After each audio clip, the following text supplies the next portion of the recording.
All right. Okay, so HRT and testosterone's kind of been back in the news. RFK has pushed that out and been like, we're gonna let people start getting testosterone again, which is fantastic, and HRT and all the fun jazz. So great, fantastic.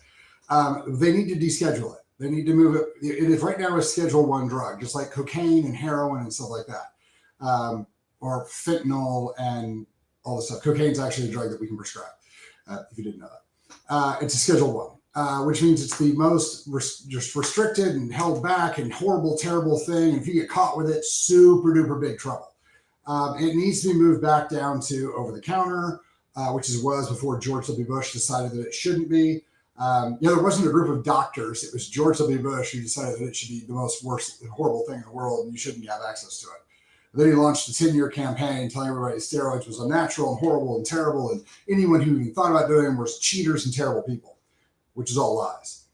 I'm glad that this is coming back out. I'm glad people are starting to talk about it. Women are in desperate need of it. Men are in desperate need of it. I probably tested 100 kids between 18 and 25 this year who are in the 2 to 400 range. The optimal for most men is 800 to 1,000, 800 to 1,200, somewhere in there. And for women, it's 80 to 250. The big thing on testosterone, and this is pretty much with all the hormones, and this is what people are missing. And this is, it was funny because like they talked about there was a doctor on, I can't remember which, it was CNN or it was on one of the news channels, and they were like, yeah, we don't get taught anything about menopause or hormones in medical school. That's what they were saying, which would make sense because when I see the plans that are written by these medical doctors, I'm like, do you know anything about hormones? Like a lot of guys are taking one shot a week, or like one shot every 10 days, or one shot every 2 weeks, which is unbelievably, horribly stupid. That's not how you should be doing it. And women who are being told that like 30 testosterone levels are A-okay. And these doctors are not listening to their patients at all, because they come in, these guys, like I was talking to a guy yesterday, and he's on HRT with his primary care. And his primary care took him from like 180 to 400. It won't let him go any higher than 400 because it's in the middle of the range. And I was like, how do you feel? And he was like, terrible. He was like, I'm tired all day. I'm sore. And he's like, I have no sex drive. And I'm like, those are all low T symptoms. And he was like, yeah, I know, but my doctor told me that I'm good enough. Okay, here's the thing. Your doctor doesn't get to know if you're good enough. You have to tell him or her. The big thing about testosterone, the big thing about hormones is, how do you feel? So for instance, and this is a big one for you women, a lot of times, if you get the right amount of testosterone naturally converts. It's designed to do this. Testosterone converts into estrogen through a process called aromatization. Once it's at estrogen, it's great. Your body can actually move from estrogen to progesterone if it wants to, and from progesterone to estrogen. It can move those things around like it wants to, but here's the deal. You can get all of your problems solved with just testosterone if you get with somebody who knows what they're doing. What you do is you go, hey, how are all your symptoms that are associated with testosterone? How's your sex drive? How's your orgasm function? How's your energy? How's your drive? How's your depression? How's your fat? How's your muscle gain? How's your soreness? How's all the stuff? How's your cognitive function, mental clarity, all those things? List them all out. How are these? Do you have any hot flashes, night sweats, or vaginal dryness? Now, this is for people who are not trying to have a baby. This is for 85, 90% of the population. Okay? This is for your perimenopause. This is all the things. Hot flashes, night sweats, vaginal dryness. If you don't have any of these, you don't need more estrogen. If you do have these, and you have all the testosterone things as well, increase the testosterone, try to get into that happy range for about a month or 6 weeks, and then you go back and you ask the woman again, hey, how are your hot flashes, night sweats, and vaginal dryness? And she goes, oh, they're all gone. You don't need more estrogen. You don't need more than enough.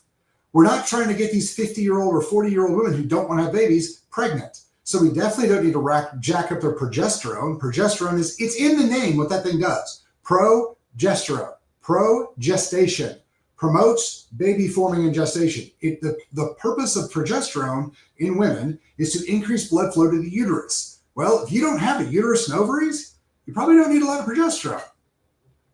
So the symptoms that you're having need to be listened to. So you have to find a doctor who will listen to you. Now, if you want to run it on your own and you're like, I just want you to run my blood and make sure I'm okay. Great.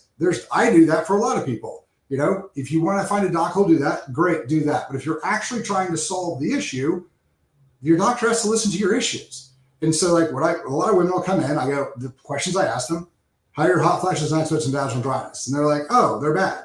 Great. List them on a scale of 1 to 10. Perfect. Okay, how often? That whole deal. Great. We get them on testosterone, and when they come back in for their 3-month goals meeting or their 10-week goals meeting, it's how's your hot flashes, night sweats, and vaginal dryness? They're like, oh, it's all better. Great. Or they're like, it was a 7, now it's a 2. Fantastic. We can then add in, that's when you start adding in either estrogen or progesterone or whatever works best for that patient. But if their problems are gone, you don't need any more estrogen or progesterone. And if their sex drive's back, their orgasm function's back, if they're starting to lean out, if they can work out and they feel like a pump when they're working out, they don't feel that sore the next day, if their mental clarity's back and their depression's calmed down, that's what we're going for. So yeah, testosterone's been super duper important.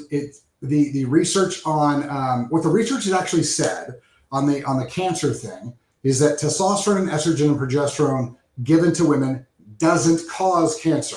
However, if you have cancer that has enveloped some of these estrogen and progesterone receptors, that can increase cancer issues. So if you have breast cancer, probably don't want to do estrogen and progesterone-based treatments.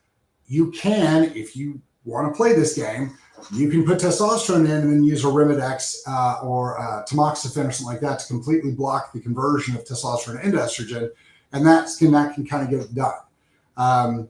But those are options that you want to check out with your doc and try to find somebody who knows what they're doing with this. But that's kind of how that one goes. You don't need, and if your doctor's trying to if you're a woman, your doctor's trying to put you on estrogen and progesterone without testosterone, find somebody else. Because the vast majority of you women need testosterone. You don't need the estrogen or progesterone right now. So get that checked out, get that looked at. If you guys are not where you want to be, get your hormones tested. The amount of people who come in here and go, oh, my doctor pulled my hormones, and they pulled TSH, and they're talking about their thyroid. God, that pisses me off too. TSH should not be used in conjunction with thyroid without free T3, free T4 labs. Anyway, if your doctor's not pulling your sex hormone binding globulin, your free test, and your testosterone, I'd be a little bit worried about working with them to begin with. A lot of these docs have a license to do it, but they have zero education, zero knowledge, and they don't know what they're doing with it. So just because somebody can doesn't mean they should. If you guys have any other questions about testosterone, ask us, hit us up. I'd love to answer all those questions. I don't care who you work with. Just get the stuff right. Testosterone should be $20. It should be over the counter, and we should be able to tell everybody how to take it, and it should be solving gigantic amounts of problems. The reason that testosterone was moved to Schedule 1 is because it fixes erectile dysfunction, it fixes depression, it fixes fat loss, it fixes muscle gain, it fixes bone density issues, it fixes emotional issues, it fixes sex drive, orgasm function. And you know what happens when these two things get better? Depression gets better. Family units get better. When you're having more sex, your relationship is better. The government doesn't want these things because it wants you sick and fat and miserable so it can sell you the drugs, and the drugs companies can then hire the FDA agents and keep the cycle of corruption going. If you want to see something fun, go to Grok and ask how many FDA officials have become pharmaceutical execs or have moved to the pharmaceutical industry. 90%, when I asked it, it said 90% of the people who approved drugs, when they were done at the FDA, ended up being paid big money getting a pharma job. So just kind of keep that in mind and wonder, well, why would he say such a thing? Like our FDA is corrupt and they're, just in league with, pharma. That's why. Anyway, get your testosterone, get your hormones back where they're supposed to be. It is a primary function of health and wellness. If you don't have your hormones where they're supposed to be, you can't do anything else. Testosterone is your healing hormone. It tells your body to heal, regenerate, and repair. The reason you feel old and sluggish is because you don't have enough testosterone is one of the primary reasons. There's others, but that's a primary reason. Get that checked first. Y'all have a fabulous day. Thanks for your time.